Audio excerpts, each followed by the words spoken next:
Imagine a script from one of the most remote islands on Earth, Easter Island, that might be a completely unique invention of writing, holding secrets of a lost culture.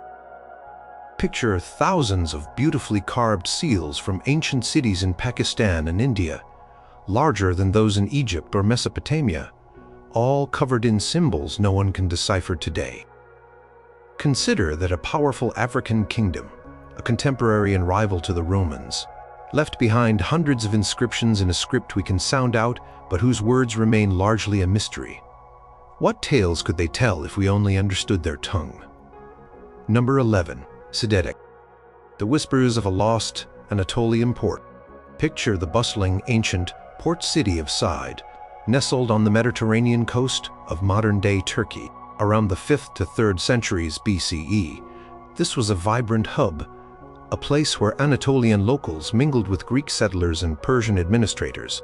Amidst this cultural crossroads, the people of Side used their own unique language and script, Sidetic. Today, only a handful of inscriptions, perhaps 10 or 12, bear witness to this lost tongue. These precious few texts are mostly found on stone monuments, like grave markers or dedications to gods, and a few coins also carry Sidetic letters. The script itself is an alphabet, with letters that look a bit like Greek, but they definitely form a distinct system usually written from right to left. Scholars have managed to figure out the sound values for some of these letters, and they can even make educated guesses at a few words, often names of people or gods, or terms like "he dedicated." The language seems to belong to the Anatolian branch of the Indo-European family, making it a distant cousin of languages like Hittite or Luwinan. But it stands apart as its own entity. The biggest challenge for understanding Sidetic is simply the scarcity of examples. With so little text, it's like trying to understand English from just a few road signs and a coin. Every new discovery, no matter how small, is a major event for the few specialists who study it. If more Sidetic inscriptions were found, perhaps longer ones, they could unlock so much. We might learn about the local history of Side, its unique religious beliefs, and how its people navigated their identity amidst powerful Greek and Persian influences. Pamphylia, the region where Side was located, was a melting pot, and Sidetic could tell us much more about the interactions between different cultures in ancient Anatolia. It could illuminate the lives of people who lived in the shadow of larger empires, preserving their own traditions and voice, a voice that is now just a faint whisper we are desperately trying to hear. Number 10. Vinča symbols. Europe's oldest potential rating. Journey back in time, not just centuries, but millennia, to Southeastern Europe around 6,000 to 4,500 BCE. This is the Neolithic period, an era of early farming communities, long before the pyramids of Egypt or the cities of Sumer. Here, a fascinating culture known as the Vinča culture flourished, leaving behind intriguing pottery, distinctive figurines, and something else, mysterious symbols. These Vinča symbols, sometimes called the Old European script, are found incised on pottery shards, figurines, and small artifacts like spindle whorls, recovered from numerous archaeological sites across modern-day Serbia, Romania, Bulgaria, and Greece. There are hundreds, perhaps thousands of these symbols. Some are abstract, like crosses, swastikas, and chevrons, while others seem to resemble animals or cones. They are often found in repeated sequences. The big question, and it's a huge one, is this: are these symbols actual writing? If they are, they would represent the oldest known form of writing in the world, predating Sumerian cuneiform and Egyptian hieroglyphs by possibly 2,000 years. This would completely change our understanding of when and where writing first emerged. The debate rages on. Some scholars argue that the symbols are too limited in scope, appearing mostly on personal or ritual items, and lack the complex structure needed to represent full language. They suggest the symbols might be owners' marks, religious iconography, or simple decorations. Others, however, point to the systematic nature of some symbol sequences and their widespread use across a large geographical area as evidence for a rudimentary form of script, perhaps a proto-writing system conveying basic information. Challenge in proving it one way or the other is immense. There's no Rosetta Stone for Vinca symbols, no bilingual text to help crack the code. The language they might represent is utterly unknown. If these symbols could ever be confirmed as writing and deciphered, the implications would be staggering. We could gain insights into the social organization, religious beliefs, and daily life of these early European farmers. Did they record myths, rituals, or even simple economic transactions? Understanding the Vinca symbols could push back the dawn of literacy in Europe by an unimaginable length of time and reveal a level of societal complexity previously unsuspected for Neolithic cultures. Number 9. Cascajal Block. The oldest writing in the Americas. Imagine archaeologists working deep in a gravel quarry in Veracruz, Mexico, the heartland of the ancient Olmec civilization.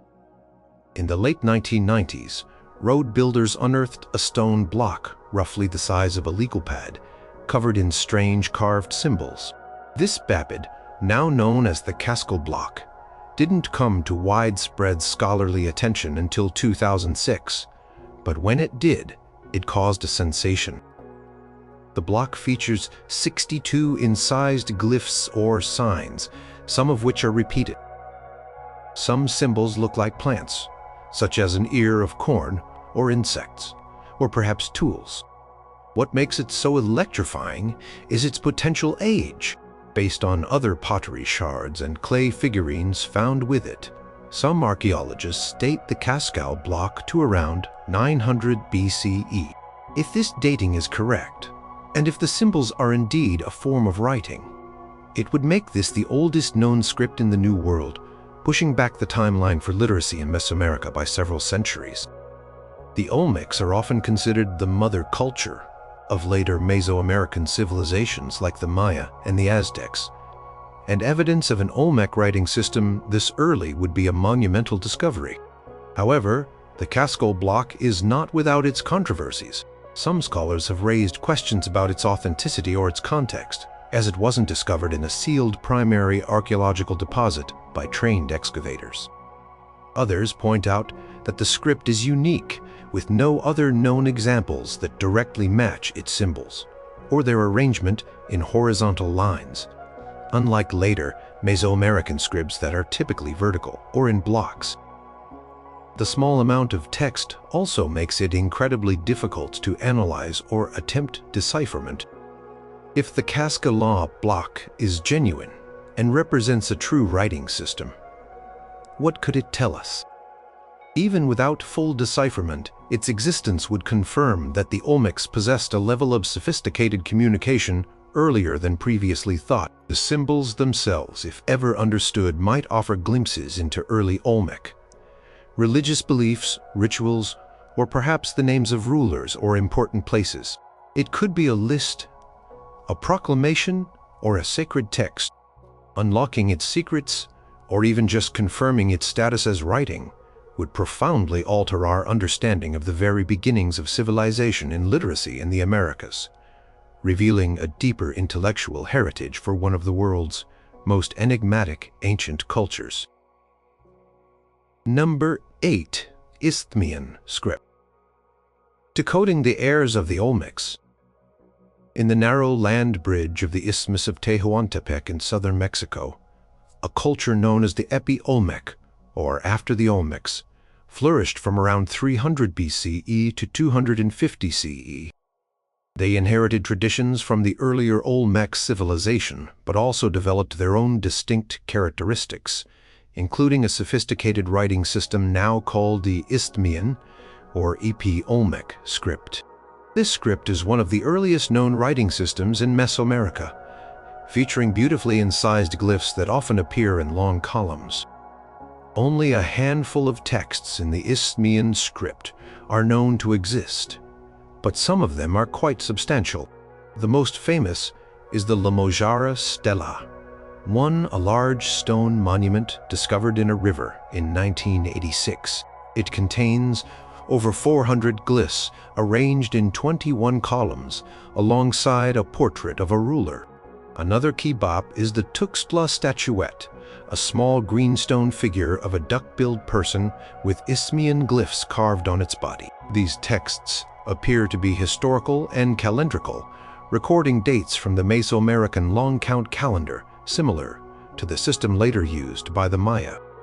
Some linguists and epigraphers have proposed partial decipherments of the Isthmian Script.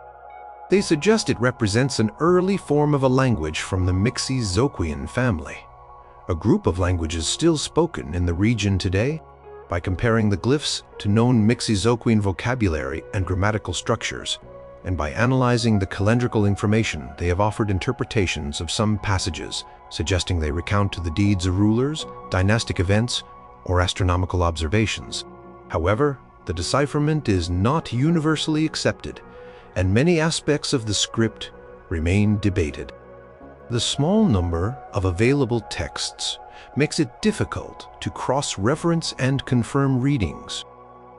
If a more complete understanding of the Isthmian Script could be achieved, it would open a vital window into a crucial period of Mesoamerican history, the transition from the Olmec era to the rise of the classic Maya civilization.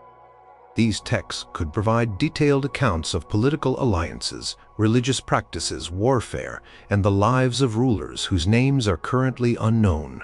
They might also shed more light on the development of the calendar and astronomical knowledge that became so central to later Mesoamerican cultures. The Isthmian Script holds the potential to fill in significant gaps in our knowledge of this fascinating and complex part of the ancient world. Number 7. Cypro-Minoan syllabary. Cyprus's Bronze Age enigma. Imagine the island of Cyprus in the late Bronze Age.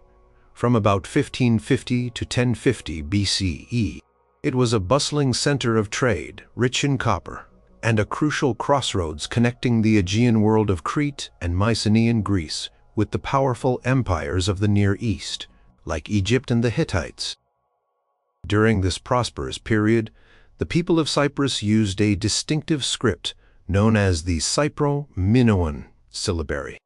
This script is found on a variety of objects: clay tablets, clay balls, metal vessels, and pottery, unearthed at sites across Cyprus and even in the ancient Syrian port of Ugarit. The script gets its name because many of its symbols bear a striking resemblance to Linia A, the undeciphered script of the Minoan civilization on Crete.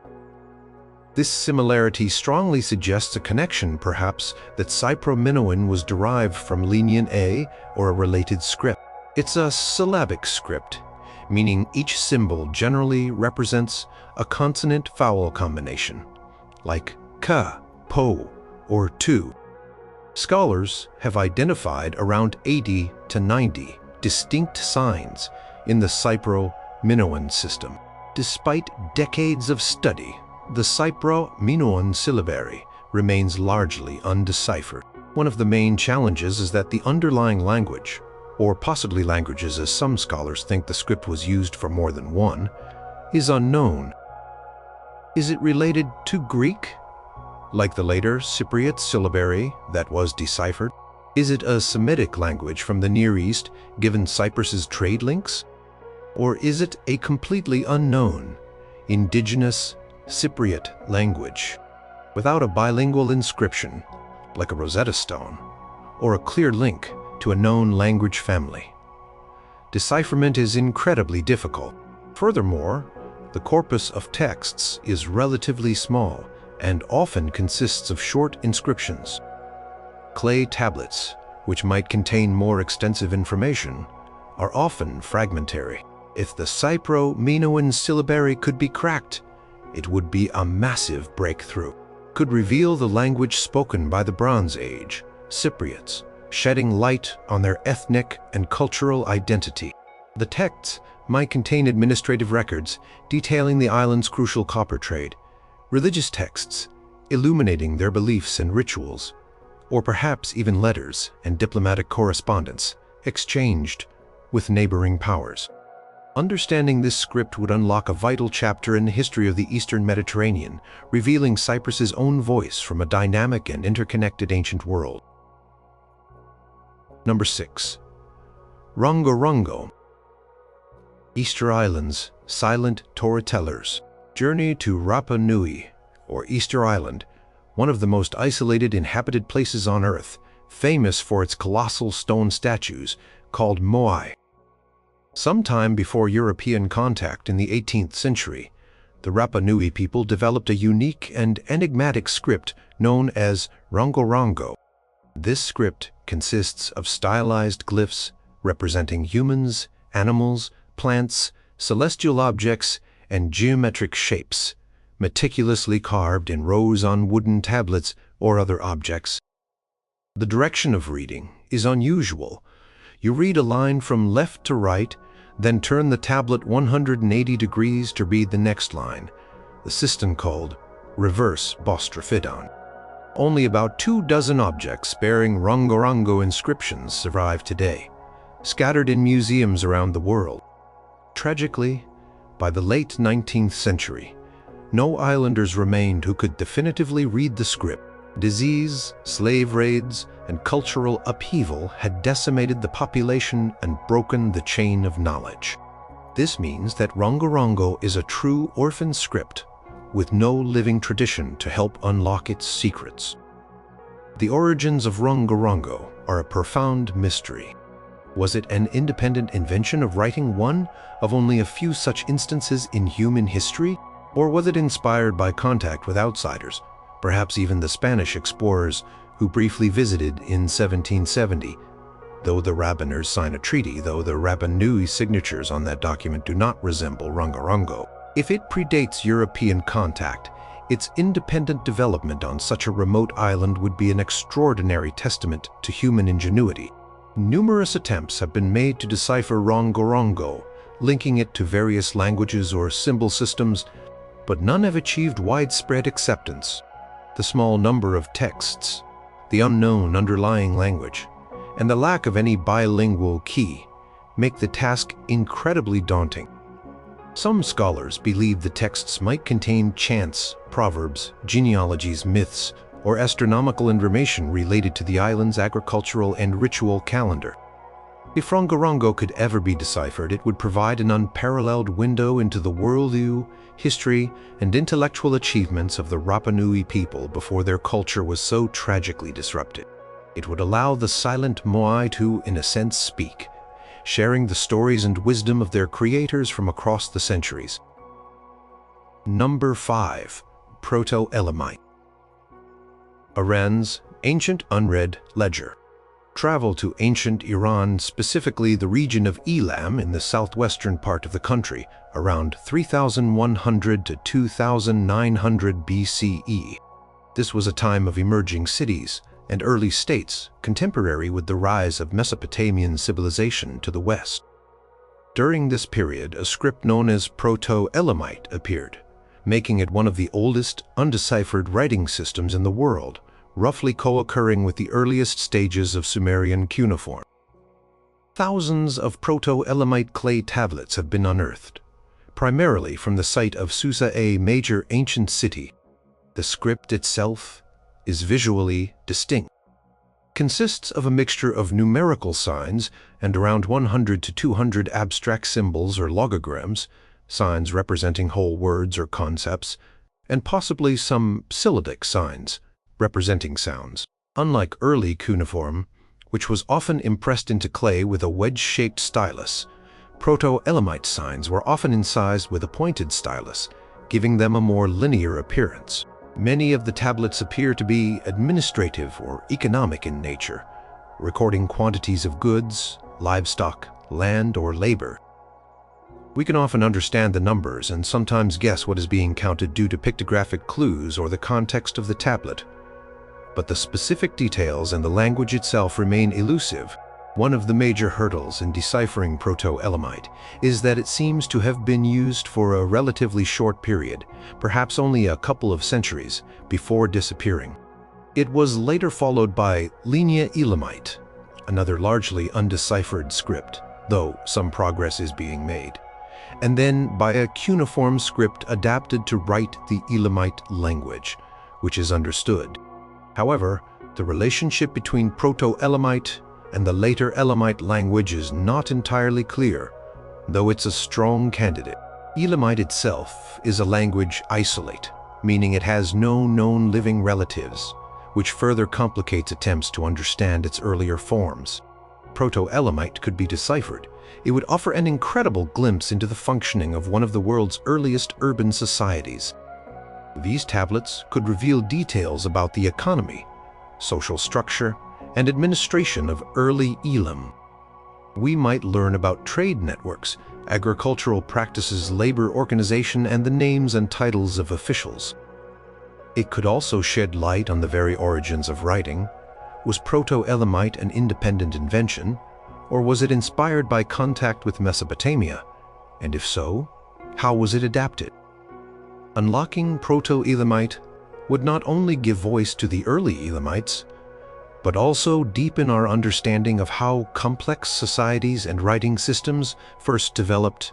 Number 4. Meroitic. The lost language of the Kingdom of Kush. Journey south of Egypt, along the Nile River, into what is now Sudan. Here, from around 300 BC to 350 CE, flourished the powerful kingdom of Kush, with its later capital at Meroe.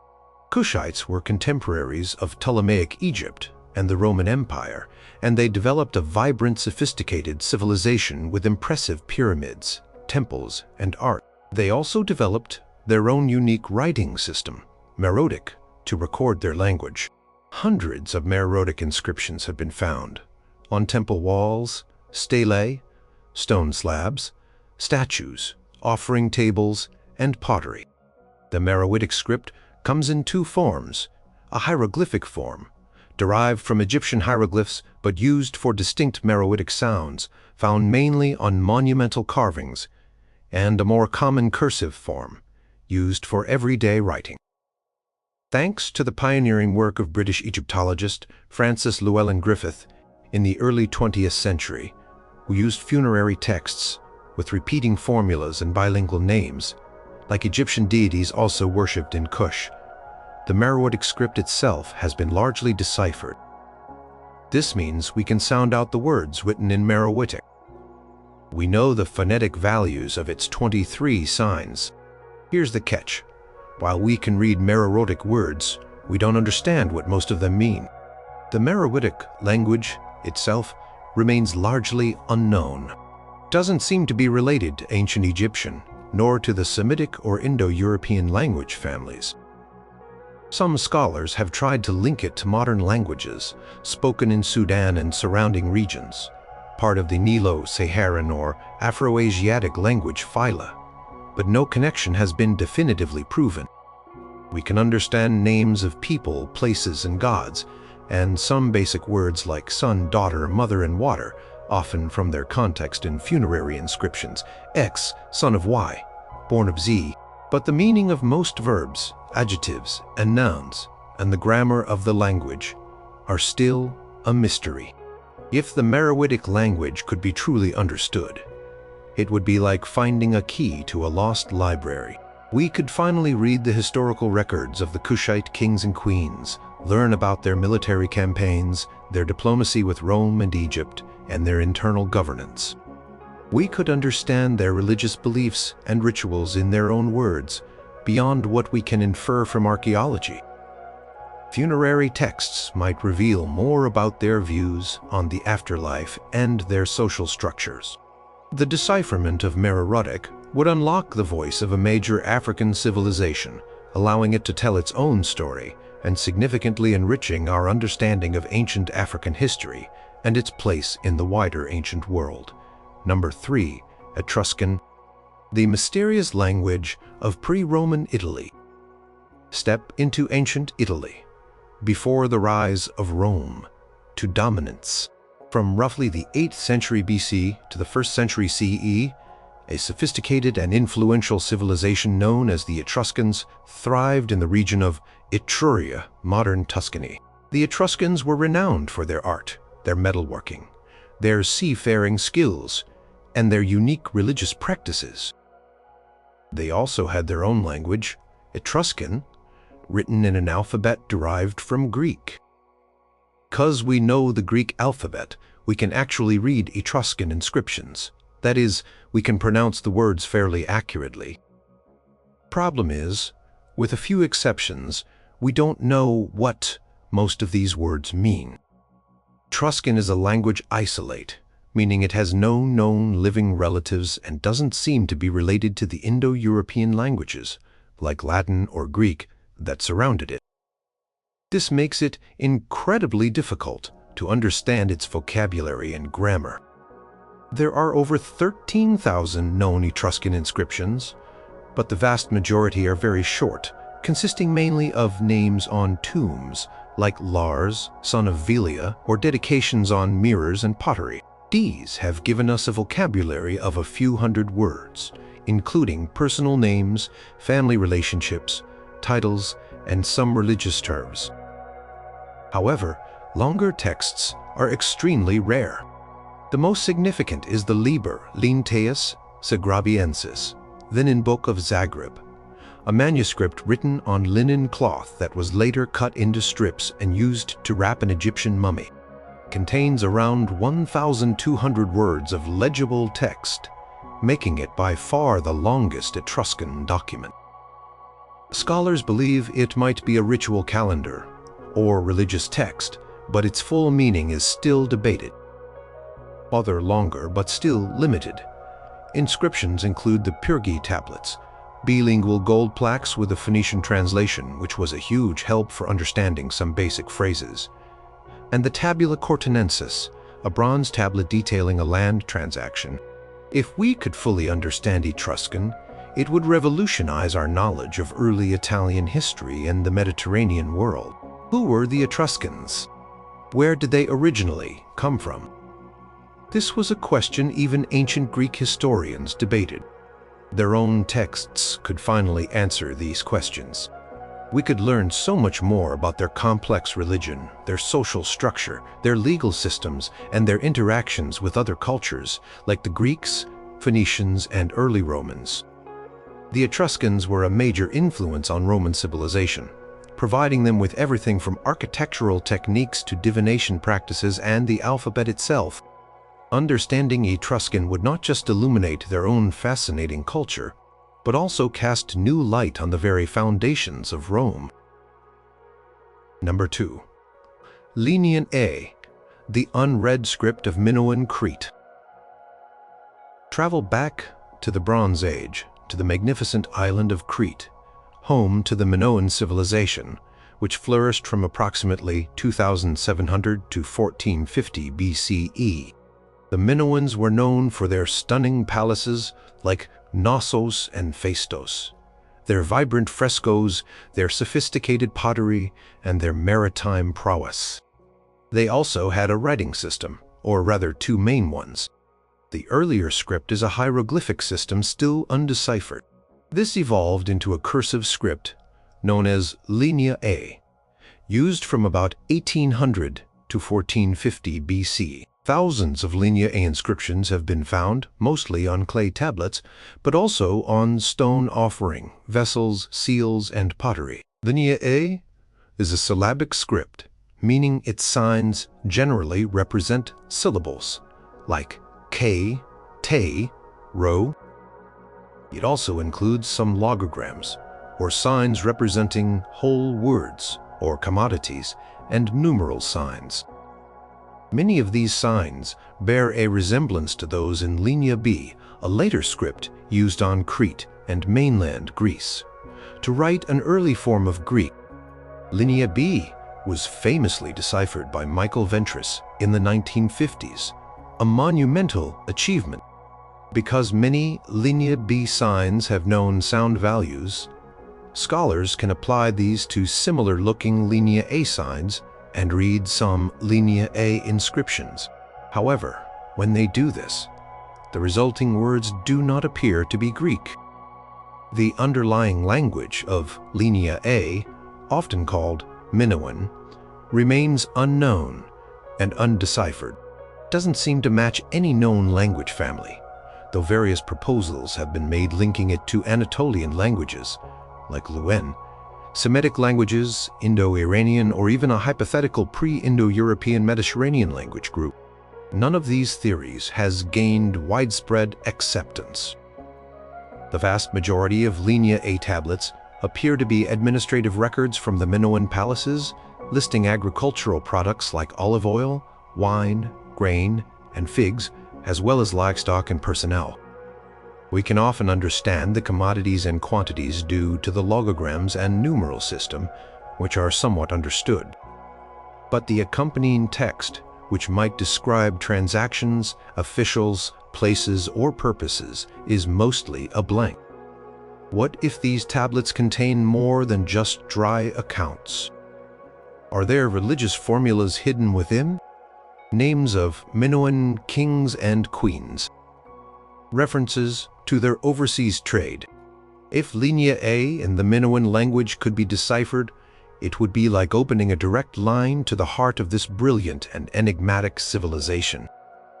We could finally understand the Minoans in their own words, without relying solely on archaeology or the later, often biased accounts of Greek writers. We could learn about their social structure, their political organization, were they ruled by priest-kings, a council of nobles, their religious beliefs beyond what the art suggests, and perhaps even their literature or historical traditions.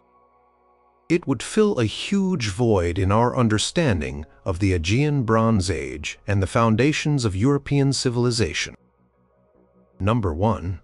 Indus Valley Script. Secrets of a Bronze Age mega-civilization. Imagine a vast civilization flourishing over 4,500 years ago, spanning across what is now Pakistan and northwestern India. This was the Indus Valley civilization, also known as the Harappan civilization, one of the world's oldest urban cultures, contemporary with ancient Egypt and Mesopotamia. It boasted meticulously planned cities like Harappa and Mohenjo-daro, with advanced sanitation systems, standardized weights and measures, and a population that may have reached into the millions across its full extent. And tantalizingly, this sophisticated civilization had its own unique script, the Indus script, which remains completely undeciphered to this day.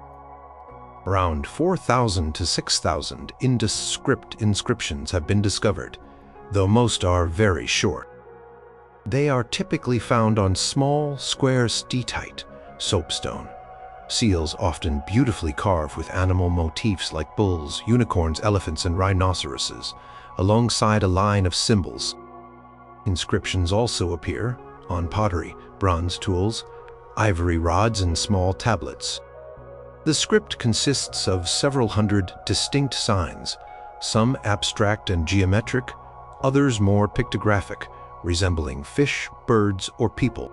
The direction of writing is generally thought to be from right to left. Despite decades of intensive research by scholars from around the world, the Indus script has stubbornly resisted decipherment. Several major challenges contribute to this. Firstly, the average length of an inscription is only about 5 signs, with the longest being just 26 signs. This is simply not enough text to perform the kind of statistical analysis and pattern recognition that has helped crack other codes. Secondly, there is no Indus Rosetta Stone, no bilingual or trilingual inscription found alongside a known script. Thirdly, the underlying language, or languages, recorded by the script is unknown. Numerous hypotheses have been proposed. Is it an early Dravidian language, a family still spoken in southern India, an Indo-Aryan language, a Munda language, or something else entirely, perhaps, a language isolate that has since disappeared? potential knowledge locked within the Indus script is immense. If deciphered, it could rewrite our understanding of this ancient civilization. What kind of government did they have? What were their religious beliefs and rituals? The animal motifs on the seals are thought to have religious significance. But what did they mean? What was their social structure like? Did they have kings, priests, merchants? The script could reveal their names, their titles, their stories. It might tell us about their trade networks, which extended to Mesopotamia and the Persian Gulf. It could shed light on the reasons for the civilization's gradual decline and eventual disappearance around 1900 BC. Unlocking the Indus script would not just give voice to a lost people, it would illuminate a foundational chapter in the history of South Asia and the entire ancient world, revealing the thoughts and achievements of a civilization that was, in many ways, far ahead of its time.